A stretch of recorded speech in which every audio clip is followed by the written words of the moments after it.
Welcome to Living Fully, a podcast dedicated to enhancing your mental well-being.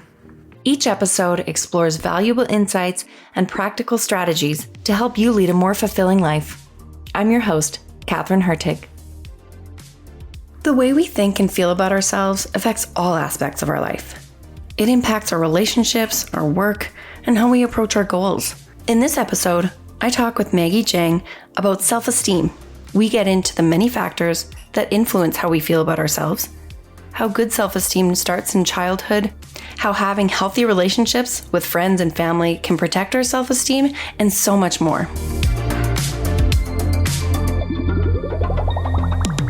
Thank you, Maggie, for being here with me today to chat about self-esteem. Yes, I'm glad to be here. To start off, tell our listeners a bit about yourself and your background as a counselor. I am a registered psychologist and, I've been with the center since 2016. 2016, wow. Yeah. So I've been working with, many different kinds of clients, families and couples.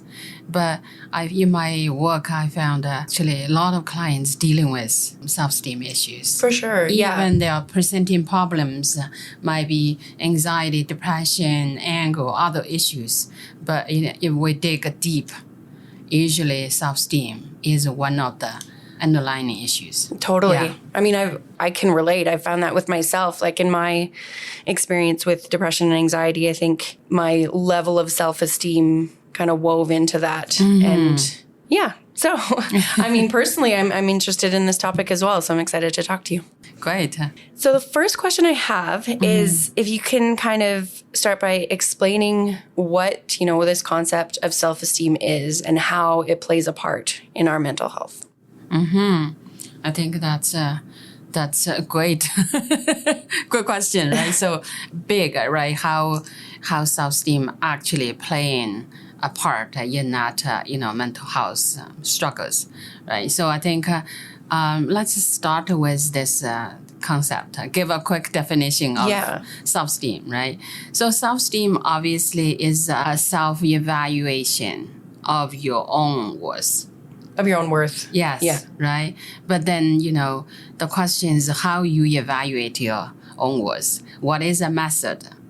In my experience or, in my understanding, two factors are the key. One is how realistically you evaluate yourself. Are you honest? Your method is accurate about your self-worth? Right. A lot of people feel so bad, even from other people's perspective, they might be, really good, but they don't see themselves in that way. Yeah. Yeah. Right? We don't see ourselves the way others see us. But also another one is appreciative, how appreciative yourself, your opinions, your opinions on yourself. Do you like yourself? Do you see yourself in a positive light, right? Because if you using those languages that's really, like showing that dislike, self-dislike, self-hatred, self-defeating, right?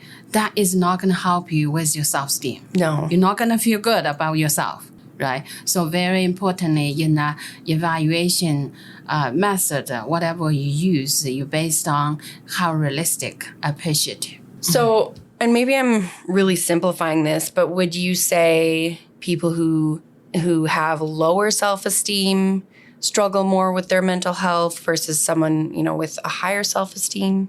Yeah, right. A lot of time is the subjective evaluation, right? Is the method looking at on what basis you look at yourself, right? Yeah. You're based on opinions of others, or based on realistically you're a unique, person. You have unique qualities, unique strengths and gifts. You are irreplaceable, right? In that sense. Of course, looking at self-esteem, that relationship between self-esteem and the mental health, there's general agreement. Good self-esteem is essential part to good mental health. Yeah. Esteem, low self-esteem, in terms of self-dislike, self-hatred, self-defeating, Talking to ourselves in a negative way. In the negative way really degrades your mental health. Right. Another thing is that there's some, digging research, very interesting, a lot of common sense. We think, yes, they're correlated, right? It's just, some findings really affirming about, my understanding that is self-esteem is highly correlated to overall life satisfaction and happiness around the world. Right. Right? High self-esteem. You feel good about yourself. You're happy. Your life, you feel good about life. Of course, right? Overall life satisfaction is better. Right. You'd have a better outlook on other aspects. Yes. Right. And another area is saying self-esteem is the most important motivator for us to work hard to succeed in life. Yeah. Yeah. Is that a surprise? No, that makes a lot of sense. But I think it's just, we think of it in this box. It's like self-esteem is how I think about myself, how I, how I view my self-worth. But then you don't always think it's going to touch all these other areas of your life. Yes, right? So this is like a self-esteem is not the new topic. No. It's the old topic, right? A lot of, research is already done. So it's so interesting. And self-esteem is an essential foundation for human growth.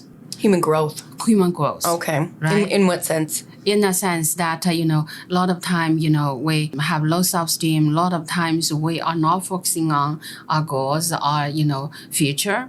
A lot of time is about past rumination, dwelling in the past. Our energy, our time is consumed in the things that we have no control of. Yeah. Right. But if you feel good about yourself, you have goals, passions, you're working towards something, that is essentially, right, your goal as a human being. So, Maggie, what are some common factors that influence someone's self-esteem?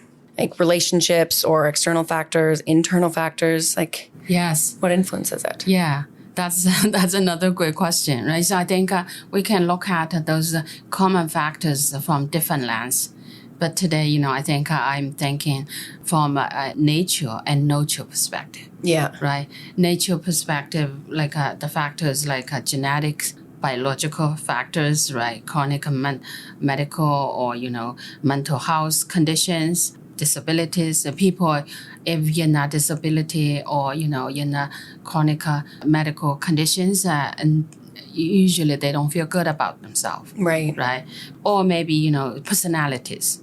Right. So we're looking at something internal, maybe we're born with, or maybe, present in our critical or sensitive developmental periods. Mm-hmm. Right. Those could really affect our sense of self. Like times of our life, like when we're kids? Yeah, we're kids, or maybe, during this even adult, right? Mm-hmm. Those stressful times, those like, traumatic events. Right, that's going to affect it? Yeah, right. So we're talking about that is in nature. Right, it's a lot of nature factors that's we're born with, where we, family environment, system. Factors like nurture, say our parents, right, our caregivers, right? Their mental conditions, their financial situations, maybe their preoccupation of life challenges, maybe their struggle with their marriage, right? Maybe they just so busy, mentally right, dealing with addiction, dealing with, other substance abuse. Yeah. So a lot of things that are really out of our control. Hey? Yeah, out of control. Others like, maybe significant others. Those, teachers, mentors, right? If we, had unfortunately childhood experience, but if we have met a teacher or, a few others, and they could help us, alleviate those like, sense of like, we're not supported, we're not caring for, and then we still can, have a good outcome. Right. Right. If we surround ourselves with positive people. Positive people are supported. Others like societal culture factors. Of course. Yeah. Think about the pandemic. kids born in a pandemic, right? Yeah. Yeah. Parents Very different time, yeah. Parents are struggling with, all those pressures, all those things, we never encountered before, right? But the kids is going to affect it, right? Parents maybe not have enough attention for the kids, but some family could do really well, can shield the child. Right. Come together, let's, protect the child, right? Those are, I think, the nurture factor parents can do. We sometimes we have a bit, wellness can help. Right. Right. Others like maybe nurture factor, maybe the traumatic event, right? Or, traumas, right? Sometimes bullying, yeah. Bullying, school bullying, right? Maybe there's sexual abuse. Maybe there's, Indian residential school. Remember, those kids are taken away from the parents, right? So, and they never experience that, the security, maybe nutrients they need for develop a sense of security and, safety. Yeah. Right. So, I worked with some clients from indigenous community, and they had such a difficulty with their own parenting because they never experienced their parenting, no modeling, no direct experience. Right. Yeah, it's hard to do something when it hasn't been shown to you. Exactly. Yeah. So you only have some people even don't have this abstract concept about the how, right? They never seen it, right? And that is devastating. That's why that leads to intergenerational trauma. Right. It's not just affecting this generation. You're going to affect the next. So we've talked about a lot of factors that would kind of contribute to, poor or lower self-esteem, but could these, nature and nurture factors that you're talking about, can they also contribute to positive, higher self-esteem? Could be. Yeah. There's many researches showing why, similar people, going through the same, like a pandemic or, traumatic, social events. And some people coming out with a great sense of resilience, right? Yeah, it affects everyone differently. Yeah, very differently, right? So I think just a lot of time we have to kind of looking at how, this really affecting us as the individual, what individual factors, how we evaluate, how the support system, a lot of that. I think I don't know, have you heard of this ACEs? Adverse childhood experience. Oh, yes. Kind of it. Yeah. Sorry. Can you explain it again? It's if you experience these different things as a child, you're more, at risk. Right. You're more at risk. For doesn't mean that really directly affect you. Some people with that childhood experience still come with greater outcome. Mm-hmm. But, 10 areas, there's 10 areas like a child, physical abuse, emotional neglect, all those parents, if they dealing with this, incarceration of family members, right? That's going to really affect parents dealing with mental health issues or maybe addictions, all those, points. But that does not mean necessarily they will just have that risk, but that is the risk interruption to their development. Yeah. Right. So today, actually, research also showing there are some protective factors along the way. Parents, society can be more well to alleviate those negative effects. What is a protective factor? What does that mean? Protective factor, those factors can prevent or, mitigate some of the negative factors. Okay. Yeah.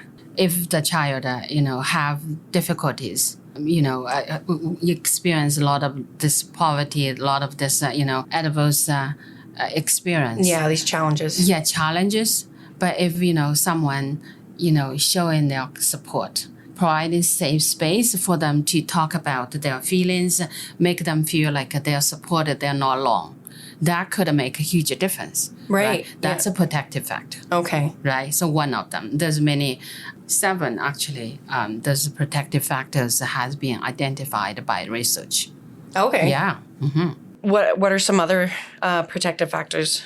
And when we talk about that, is that just in children? Does it apply to everybody? Apply to everybody. Okay. So remember, if there's a traumatic event or stressful event happened, if we got timely support and resources, and within 6 months, that's the period we use to diagnose PTSD.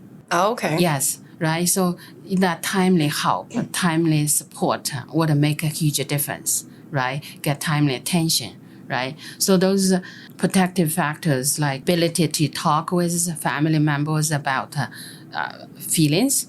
Right. It's very important, right? We never thought, a lot of time talking about feelings, because you have to have sense of safety. You're willing to open up talking about feelings. Safe, right? to be vulnerable. To be vulnerable, right? And fail to experience that family is supported in difficult times.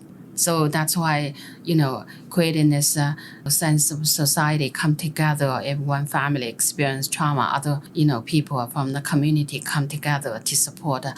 Right. Well. So you have like a support system. System. You're not alone.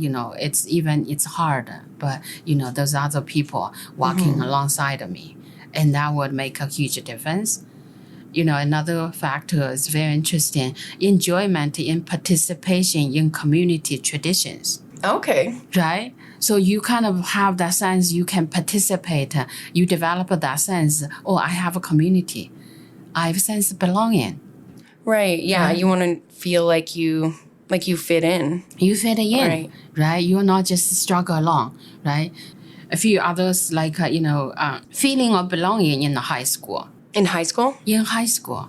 If you have early on adverse childhood experience, and, that's going to affect you.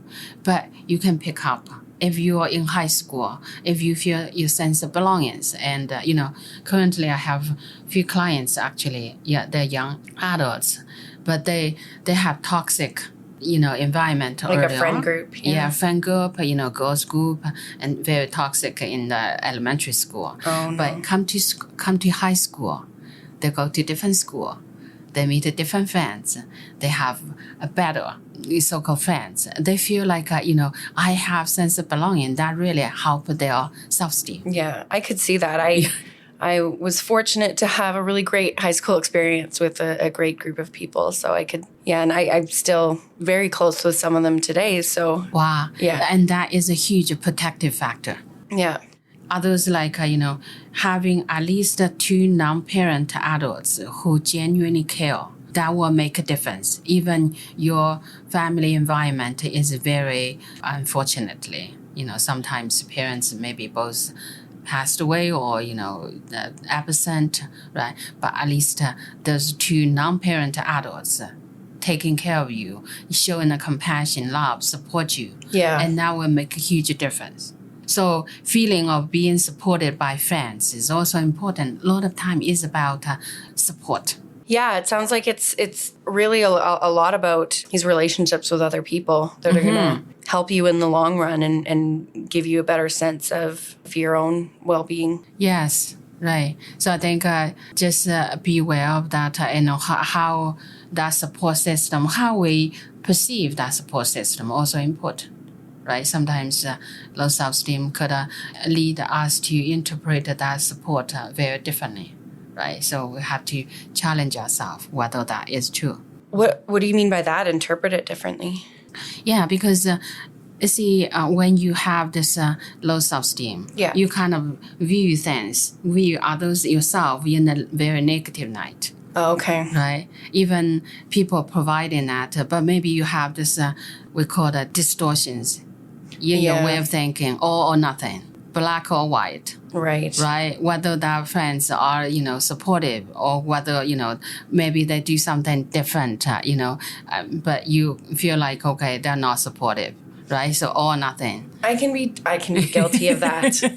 It's something I need to work on. Like you know, whether it's with my friends or my husband or whatever, like I often interpret their behavior as a reflection on like how they feel about me. Yes. And, yeah. Right. And I know that's logically not the case. So. Yeah. I think we all do as a human being. Sometimes we all do use that little behavior. We're making something very personal. Right. Right. Then we feel like, okay, maybe they don't want to be, friends. Yeah. With us. Then, you withdraw. But Exactly. Actually, that's nothing, to do with them. It's all in our perception. Yeah. Yeah. Yeah, I know. I try to remind myself that, like, I've heard this somewhere, like, the people think about you way less than you think they do. And it sounds bad, but it's kind of comforting at the same time. Like, yeah. Okay, so we've established that, having a good self-esteem is really important for our well-being and mental health. Mm-hmm. So what are some practical, actionable steps that we can take to build our self-esteem? Actionable steps. I would say, first of all, just self-reflect on how you evaluate yourself. And what does that mean, how we evaluate ourselves? Just kind of, yeah. Yeah, right. What method do you, on what basis you kind of evaluate yourself?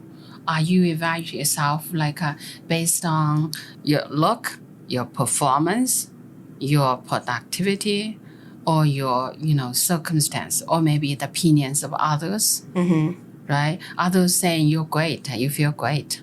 Others saying, this is not good, then you feel very bad. Yeah. Right? So that's the evaluation, right? So we're talking about looking at the externals and internals.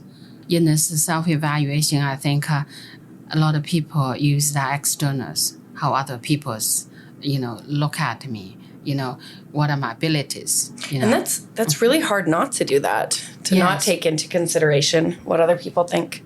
Yes. Well, you have to put it in a perspective, right? Yeah. And knowing that a lot of times we compare with others is the intangible part, the visible part, right? This person, the body size, the beauty, and that, things that we can see. Yeah. But you know how much that in the core being that other people don't see. Right. Right? So we cannot just based on the cover of a book.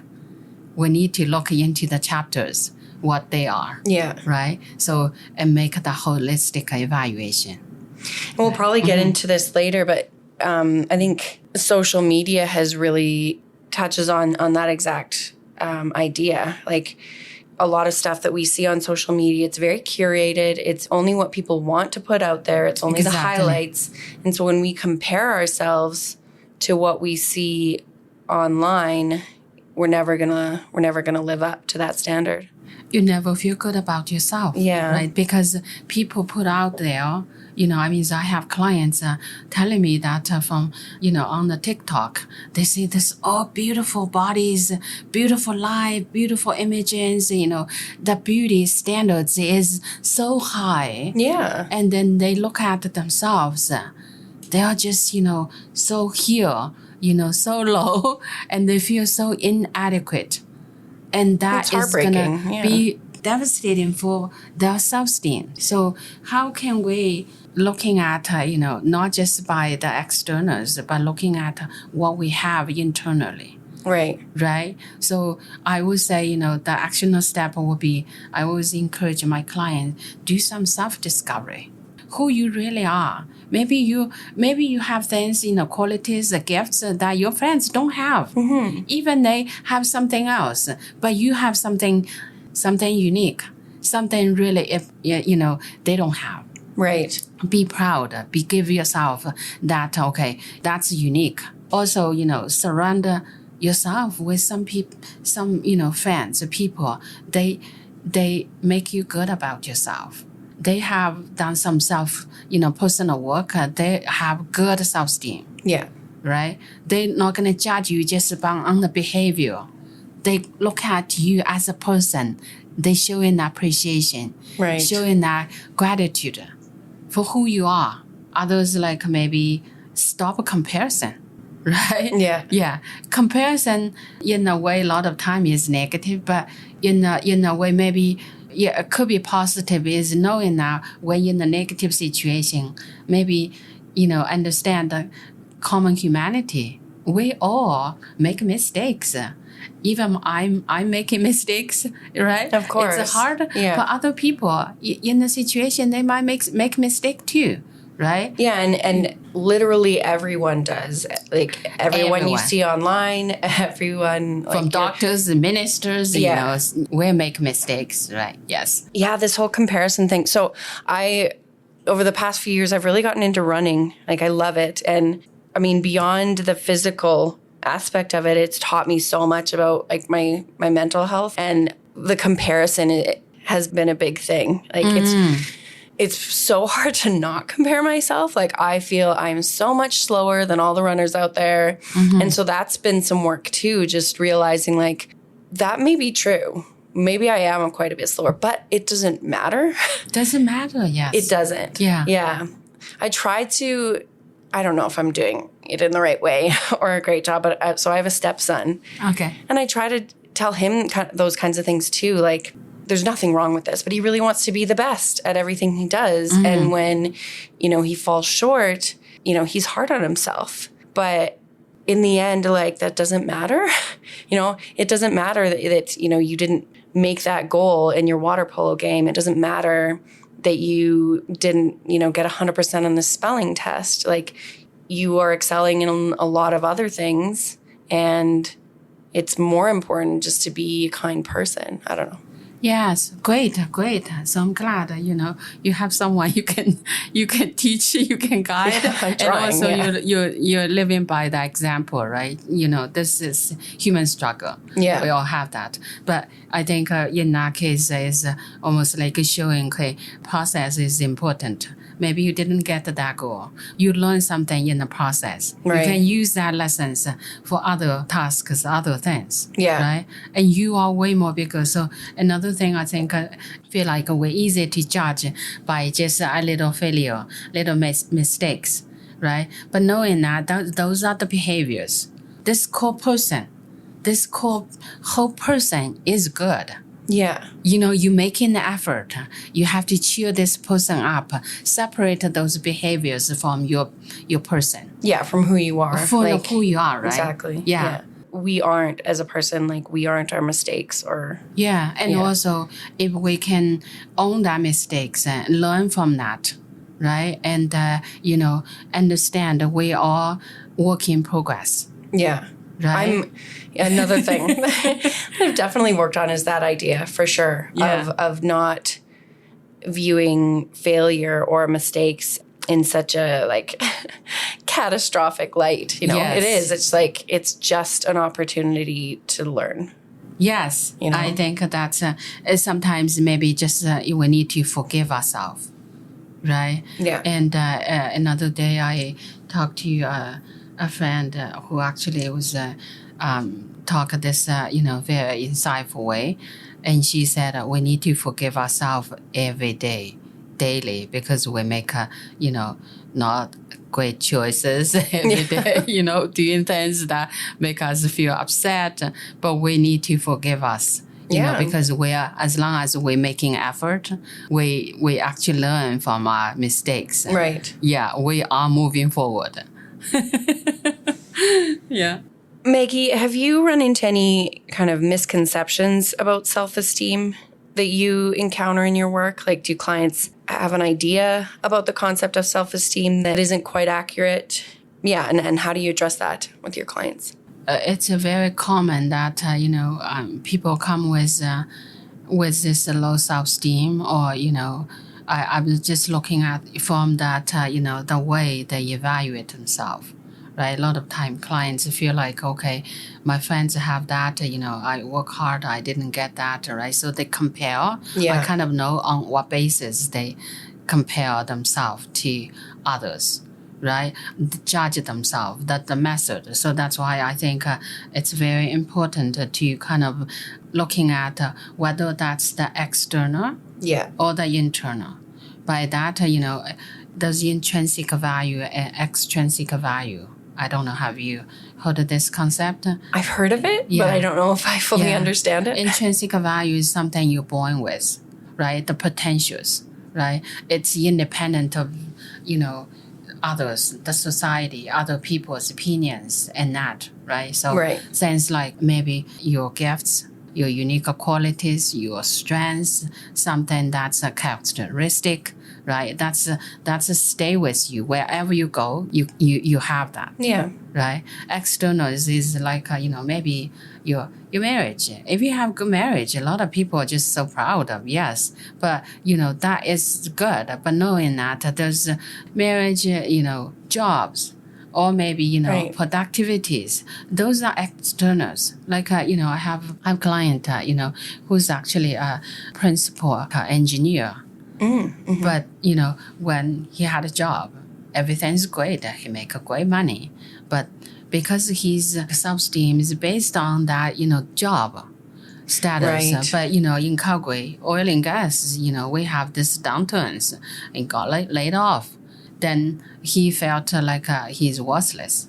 Yeah, that's so tough to tie your self-esteem to just one part of who you are. Exactly. Because, if you lose that can be devastating. I mean, I could see that in lots of areas. Like, if you tie yourself to your relationship, like, I'm feel great about myself because I'm in this marriage. Well, what if the marriage ends, Exactly, right? Jobs, we all retire. We're going to retire. After retirement, what you going to use to evaluate yourself? Are you still, a precious person? Are you still, going to have like good ass self-esteem that, and that is the question, right? Yeah. So how do we kind of spread that out and still hold these things valuable, like feel pride and a connection to, our jobs, relationships, whatever it is that we identify with, but also not rely on that to have good self-esteem? How do we do that? Yeah, no, I think that's a good question, right? So you kind of looking at I think the external, internal really help us to look at what conditions we put on our worth, right? Unconditional self-worth, unconditional human worth is the best. But a lot of time we put a lot of these conditions. The conditions is changing. We put those conditions on ourselves? On ourselves, right? Because when we evaluate, maybe that's come from society, that's from our internalized, standards from the society or culture mandate, or others, right? We need to be aware. Those actually is changing. If we based on our self-esteem on something changing always like ups and downs, your self-esteem is gonna ups and downs. Right. So that's why I always think that it's important to look back those what you have as intrinsic. That's independent of those external conditions. Your self-esteem is gonna very stable. Right. On that. Right. You don't rely on other. That, but because we strive for growth, we can always, have goals, want to be better. But those are the growth mindset. Remember the growth, human growth. Yeah. Right? But that's not really affecting. That can enhance our self-esteem, but should not be just the base. Yeah. That makes sense. Self-esteem. Yeah. We've talked about how self-esteem, it can be influenced a lot by, experiences in our lives, particularly in these developmental stages, as we're younger. Mm-hmm. So what advice, Maggie, would you give to parents in terms of fostering a healthy sense of self-esteem in their children? Mm-hmm. That's a great way to look at it, right? So, because the parents really, the family is essential for children development, for the healthy sense of self. Right? Yeah. So I would say really take care of yourself, parents, right? If you're modeling, kids look at you a lot of time, I think we learn by quote, not by words, right? It's true. Yeah, for sure. How you handle life stress, how you manage yourself, how you treating, yourself, right? Do you have the positive attitude? Do you have that self-care strategies? And Yeah, I think that's so important. I'm not a biological parent, so I feel when I say that, I feel like I don't have a lot of authority in terms of parenting, but I have my own ideas around it. Like, I think, parents or kids need to see their parents make themselves happy. Yes, If that exactly. makes sense, Yes. Like, I think, some parents, they just try to be completely selfless and put, 110% in their parenting and like being there for the kids. But I think there needs to be boundaries there too. And I think it's healthy for kids to see their parents take care of themselves, like you said. Yes. And, in the family, so interesting. There's some of the articles I read, right? The best way to help your kids is help you enjoy the relationship. Because if you are in a good relationship with your partner, that's the best security. Yeah. You can see the kids don't worry about whether they're going to separate or whether they're going to leave them alone, right? So they know it's safe. They can come to you, right? Yeah. So building that, healthy relationship, you be able to enjoy and yourself, that tells more than, your words. Right. Yes. Yeah. Right. And, so I think also for parents, from attachment, I use a lot of attachment. How you build securely touch the kids is through that secure base and safe haven, right? You enjoy with your kids. You help your kids with exploration. If your kids, encounter some of the threats or challenges, because challenges maybe just a little, but from an adult's perspective, maybe nothing. But for kids, that's a big issue. Yeah, right? yeah. So we have kind of tune ourselves into kids, perspective. What is that? We need to provide the help, enjoy with them. If they make mistakes, okay, let's talk about. That's not a big deal. Yeah. You can learn, right? If they have some success, let's celebrate. Right? Because this is great, affirming that effort. Right. Right? So the kids feels like, I can make mistakes. It's okay. Right? Yeah, that's my mom huge. still love me because, yes, you showing that unconditional. Yeah. You love that person. But, maybe you don't like the behavior. That's okay. Let's talk about it. Yeah. Right? That's not you. That's just a little part of you. So make the safe haven for the kids to come to you and talk to you, and you can set up boundaries. Because kids, they don't know what is normal, what is healthy. And sometimes, right, when they're developing, right, gradually you help them, right? So you really scaffolding, you help the kids gradually Right. develop those normal sense what's socially acceptable, right? They can take risks and make those mistakes, but you're kind of like the safety net. Yeah. Yes, right? Yeah. Yes. I think, there's different things we can talk about, but, this is what comes to my mind first. Yeah. Awesome. Yeah. So last question, Maggie, what kind of ongoing support or resources or, practices do you recommend for people who are actively working on improving their self-esteem, kind of outside of counseling?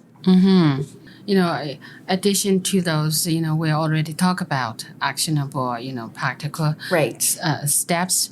I think, also practice some self-compassion. It's huge. I think a lot of time we're just, we're our own, worst critic. It's true. Yeah. Right. But, we know in that we all make mistakes. But what is